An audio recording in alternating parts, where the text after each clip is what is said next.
திறமையில் வந்துடலாம்னு நினச்சது முடியாது. ஏன்னா பெரியவங்க சொல்கிற வார்த்தை. we need to respect the elders whoever saying that. கடவுளை நம்ம நேரடியாக பார்க்க முடியாதுன்னு தான் நமக்கு டேடி மம்மியை கொடுத்துருக்காரு. கடவுளை பார்க்குற ஸ்தானத்தில் ஒரு டேடியும் ஒரு மம்மியும் நமக்கு எல்லாருக்கும் கொடுத்துருப்பார் கடவுள். ஏன்னா கடவுளை நம்ம நேரடியாக பார்க்க முடியாது. நம்மளை கண்டிக்கிறது கடவுளுடைய பிரஜையாக இருந்து தான் அவங்க நம்மளை கண்டிப்பாங்க. நமக்கு ஒரு பள்ளியில் ஒரு டீச்சரை கொடுத்துருப்பாரு, ஒரு ஆசிரியரை கொடுத்துருப்பாரு கண்டிக்கிறதுக்கு. ஹாஸ்டலில் ஒரு ஆன்ட்டியோ ஒரு ஹாஸ்டல் மதரையோ ஹாஸ்டல் வார்டனையோ கொடுத்துருப்பாரு. வீட்டில் ஒரு டேடி மம்மியை கொடுத்துருப்பாரு. இந்த உறவுகளையெல்லாம் ஆண்டவர் எல்லா பிள்ளைகளுக்கும் கொடுத்துருப்பாரு. காரணம் என்ன தெரியுமா? கடவுள் நேரடியாக நம்மளை கண்டிக்க முடியாது. அதுக்கு ஒரு பிரஜையை அனுப்பியிருப்பார் இந்த உலகத்தில். அந்த பிரஜை தான் நம்ம டேடி மம்மி. அல்லேலூயா, அல்லேலூயா. ஆகவே பெருமை உள்ளவர்களுக்கு தேவன் எதிர்த்து நிற்கிறார். ஒரு அம்மா, ஒரு பெண்மணி கல்யாணத்துக்கு போகிறதுக்காக மேரேஜுக்காக கிளம்புனாங்க. திடீர்னு மழை வந்துருச்சு, ஆற்றுல தண்ணி போகுது. ஆற்றை கிராஸ் பண்ணணும் இந்த அம்மானால் முடியல. ஆறு ஃபுல்லாக சேரும் சகதியுமாக போயிட்டுருக்குது. எப்படி போகலான்னு பார்த்துக்கிட்டே நின்றுட்டுருக்குது. அந்த இடத்துல 2 துறவிகள் வர்றாங்க, ஜெயினர்ஸ் துறவிகள். துறவிகள்னால் தெரியும், அவங்க முனிவர்கள், முற்றும் துறந்த முனிவர்கள். அவங்களுக்கு குடும்பம் பிள்ளைக்குட்டி எதுவுமே கிடையாது. அந்த முனிவர் வந்து அந்த 2 பேர் அப்படி கிராஸ் பண்ண வந்தாங்க. அப்போ அந்த முனிவர் நின்று பார்த்தாரு. என்ன பெண்ணே இங்கே நின்று பார்த்துக்கிட்டு இருக்க, என்ன உனக்கு வேணும் சொல்லு அப்படின்னாரு. அப்போ அந்த அம்மா சொன்னாங்க, நான் வந்து கல்யாணத்துக்கு போகிறதுக்காக ரெடியாகி வந்தேயா, இப்போ ஆற்றுல தண்ணி போகுது, ஆற்றை கடந்தேன்னா என் பட்டு புடவை எல்லாம் சேராகி போயிடும், நான் என்ன செய்கிறதுனே தெரியலையா, அதுதான் யோசிச்சுட்டு இருக்கேன்னு சொன்னாங்க. அதுக்கு அந்த முனிவர் சொன்னார், நீ ஒன்றும் இல்லை, என் முதுகில் ஏறி உட்காந்துக்கோ, நான் உன்னை அங்கே கொண்டு போய் இறக்கி விட்டுறேன், நீ சேர் இல்லாமல் நீ கல்யாணத்துக்கு போயிடலாம் அப்படின்னு சொல்லிவிட்டு அந்த முனிவர் 2 முனிவரில் ஒரு முனிவர் ஏறிக்கிட்டார். இன்னொரு முனிவர் 2 முனிவரும் சேர்ந்து ஆற்றை கடந்து அவங்க அக்கறைக்கு போயிட்டாங்க. அந்த பெண்ணை இறக்கி விட்டுட்டு அந்த முனிவரும் போயிட்டார். கொஞ்சம் தூரம் போகும்போது பக்கத்தில் வந்த முனிவர் வந்து ரொம்ப கோபமாகிறார். என்னடா கோபமாக இருக்கார் அப்படின்னு சொல்லி பக்கத்தில் இருந்த முனிவரை பார்த்தோன்னா முனிவர் கோபமாக இருக்கார்.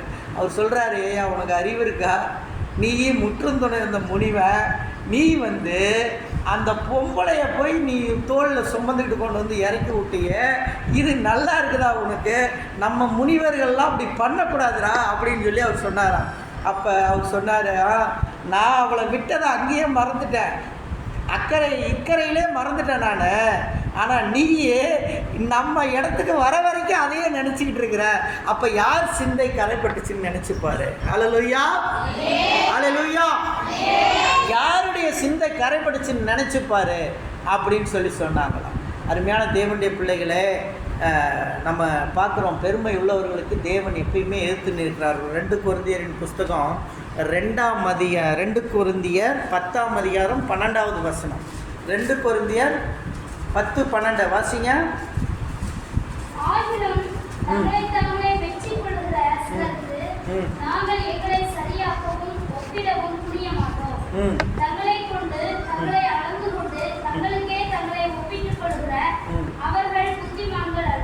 பாருங்க, ஒப்பனை பண்றாங்க. நம்மள மேக்கப், ஒப்பனைனா என்னது? மேக்கப்பு. தமிழ்ல ஒப்பனை அப்படின்னா என்னது?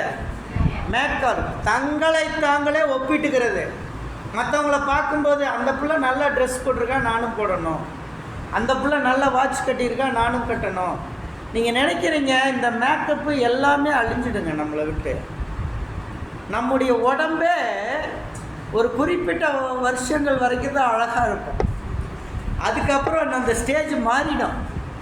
குழந்தையாக பார்க்கும்போது க்யூட்டாக இருப்போம், பார்க்கும்போது குழந்தையாக பிறந்தோன்னே எப்படி இருப்போம்? க்யூட்டாக இருப்போம். அதுக்கப்புறம் கொஞ்சம் வளர்ந்ததுக்கப்புறம் பாருங்கள் க்யூட்டு போயிடும். அதுக்கப்புறம் ஏஜ் அட்டன் பண்ணோன்னா ரொம்ப க்யூட்டாக தெரியும். கல்யாணம் ஆனோன்னா கொஞ்சம் க்யூட்டாக இருப்போம். அதுக்கப்புறம் 2 பிள்ளைகளை பெற்றோடனே அந்த க்யூட்டு போயிடும். எல்லாம் கிளவி ஆகிடும், எல்லாம் கிளவி ஆகிடும். மார்னிங்கு நாங்கள் வெளியே போயிட்டு நாங்கள் வீட்டுக்கு வரும்போது மை சன் வாஸ் ரீடிங். அவர் உட்காந்து படிச்சுக்கிட்டு இருக்காரு அவர் ரூமில். நாங்கள் 2 பேரும் உள்ளே வரும்போது நான் என்னுடைய ஷூவை ரிமூவ் பண்ணிகிட்டு இருந்தேன். அவங்க அம்மா கொஞ்சம் முன்னாடி உள்ளே போயிட்டாங்க. He is telling that mummy you nowadays you like அம்மச்சி அப்படின்னு சொன்னான். நீங்கள் இப்போ அம்மச்சி மாதிரியே வந்துக்கிட்டு இருக்கீங்கன்னு. யாரை சொல்கிறான்? பாட்டி மாதிரி வந்துக்கிட்டு இருக்கீங்கன்றான் சொல்கிறான் அவங்க அம்மாவை. அப்போ அம்மா சொன்னா, ஆமாடா நான் அம்மச்சி மாதிரி தான்டா வருவேன், அம்மாடா அம்மாவுக்கு வயசாகுதுடா, ஆமாடான்னு.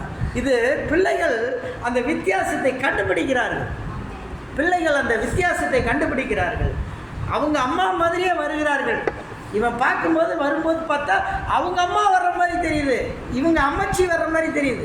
அவனுடைய அம்மச்சி எப்படி வர்றாங்களோ அது மாதிரி இருக்கான் அவங்க மம்மியை பார்க்கும்போது. ஸோ அதை கரெக்டாக சொல்கிறான். சொல்லும்போது அந்த இடத்துல நானும் சிரித்து கொண்டேன்.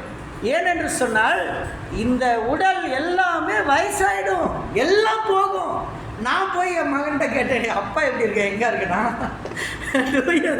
டேடி இஸ் எங்கே நாட்டின, டேடி எங்கே இருக்கீங்க, பரவாயில்லடா அப்படின்ட்டு ஓடியாந்துட்டேன். ஏன்னா அதுக்கு மேலே ஏதாவது விமர்சனத்தை சொல்லிட்டான், ரொம்ப வம்பா போயிடுமே அப்படின்னு சொல்லிட்டு ஐ கேம் அவுட்.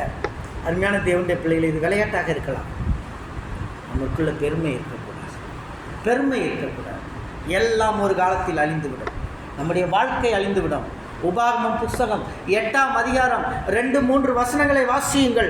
உபாகமம் 8:2-3. தம்முடைய கட்டளைகளை நீ கைக்கொள்வாயோ கைக்கொள்ள மாட்டாயோ என்று அவர் உன்னை சோதித்து உன் இருதயத்துள்ளதை நீ அறியும்படிக்கும் உன்னை இந்த 40 வருஷமளவும் வனாந்தரத்திலே நடத்தி வந்த எல்லா வழியையும் நினைப்பாயாக. அல்லேலூயா. கர்த்தர் என்ன செய்றாரு? ஒன்று சொல்றாரு, இந்த 10 கட்டளையை கடைப்பிடி. 10 கட்டளை சொல்லியிருக்கு. 10 கட்டளை யாராவது தெரியுமா? என்னென்னு தெரியுமா? சொல்லுங்க பார்க்கலாம், ஒவ்வொன்றா சொல்லுங்க. தகப்பனையும் தாயும் கணம் பண்ணுவாங்க, அப்பா அம்மாவை ரெஸ்பெக்ட் பண்ணுங்க, ஒன்று. சரியா? அதுலேயே எல்லாமே முடிஞ்சு போச்சு. அப்பா அம்மாவை ரெஸ்பெக்ட் பண்ணணும்னா அப்பா அம்மா சொல்கிறத கேட்கணும், முடிஞ்சு போச்சு. அந்த இடத்துலையே முடிஞ்சிருச்சு. ஃபஸ்ட்டு கட்டளையிலேயே நம்மளை டிசிப்ளின் வந்துருச்சு. அதில் அடுத்தது என்ன என்று உனக்கு வேற தேவர்கள் வேண்டாம். இது 2வது கட்டளை. கடவுள் மோசே சீனாய் மலையில் போய் கடவுளை முகமுகமாக பார்க்குறாரு. முகமுகமாக பார்க்கும்போது இந்த 10 கட்டளையை வெளிப்படுத்துகிறார் கர்த்தர். முகமுகமாக பார்க்கும்போது கர்த்தரே ஒரு பலகையில் எழுதி கொடுத்தது தான் இந்த 10 கட்டளை. மனுஷன் எப்படி நடக்கணும் அப்படின்னு சொல்லிட்டு இந்த 10 கட்டளை எவன் கடைபிடிச்சிருக்கிறானோ அவன் பரலோக ராஜ்யத்துக்கு போக முடியும். இப்போ முதல் கட்டளை என்ன? தகப்பனையும் தாயும் கணம் பண்ணுங்க. 2வது கட்டளை என்ன இல்லாமல் வேறு தேவர்கள் உனக்கு உண்டாயிருக்க வேண்டாம். வேறு தேவர்கள் வேண்டான்னா இயேசுவை மட்டும்தான் வணங்கணும், இயேசுவை மட்டும்தான் சேவிக்கணும், இயேசுவை மட்டும்தான் நம்ம குடும்பத்தில் வச்சுக்கணும். புறஜாதிய பெண்களையோ ஆண்களையோ திருமணம் செஞ்சிடக்கூடாது. ஏன்னா வேதவசனம் சொல்லுது, என்னை தவிர வேறு தேவர்கள் உனக்கு உண்டாயிருக்க வேண்டாம். அப்புறம் எதுக்கு நீ புறஜாதிய பெண்ணை போய் கல்யாணம் பண்ணுற? அது புறஜாதியர் பெண்ணை நம்ம திருமணம் செய்யக்கூடாது. வேதவசனம் தெளிவாக சொல்லுகிறது. புறஜாதி ஆணாக இருந்தாலும் அது திருமணம் செய்யக்கூடாது, அது தெளிவாக சொல்லுகிறது. என்ன என்று உனக்கு வேறு தேவர்கள் வேண்டாம். மேலே வானத்தில் கீழே பூமியில் எனக்கு வேண்டாம், சொர்க்கத்தை யாராவது விற்கிற தேவரை வழங்க வேண்டாம், நீ அவைகளை நமஸ்கரிக்கும் சேவிக்க வேண்டாம்னு சொல்லிட்டு அடுத்து என்ன சொல்லுது? கொலை செய்யாது இருப்பாயாக. அப்புறம் களவு திருடக்கூடாதுன்னு சொல்லுது. இப்போ இதெல்லாம் நம்ம வாழ்க்கையில் கரெக்டாக நடந்திருக்கோமா? 10 கட்டளையில் எதில் தவறணும்னு உட்காந்து பாரு. இந்த 10 கட்டளையை படிங்க. எங்கே இருக்குது சிஸ்டர்? யாத்ராகமும் 20. யாத்ராகமும் 20 இருக்குது. அடுத்த சண்டே ஸ்கூலில் இந்த 10 கட்டளையும் இவங்க சொல்லணும் சிஸ்டர். நீங்கள் இவங்களை எல்லாத்தையும் சொல்லிங்க, எல்லா பிள்ளைகளும் பவித்ரா முதற்கொண்டு எல்லாருமே இந்த 10 கட்டளையை படிச்சுக்கணும். நெக்ஸ்ட்டு சண்டே ஸ்கூல் 10 கட்டளை சொல்லணும். சரியா? இந்த 10 கட்டளை இங்கே சர்ச்சில் சொல்லணும். இந்த 10 கட்டளையில் சொல்லுது களவு செய்யாது இருப்பாய. அடுத்து என்ன சொல்லுது? விபச்சாரம் செய்யாத. முடிஞ்சு போச்சு. அதில் விபச்சாரம்னா என்ன?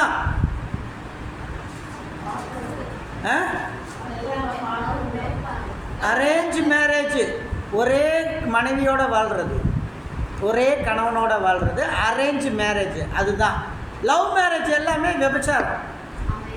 பைபிள் படி லவ் மேரேஜ் இஸ் விபச்சாரம். லவ் மேரேஜ் பண்ணக்கூடாது.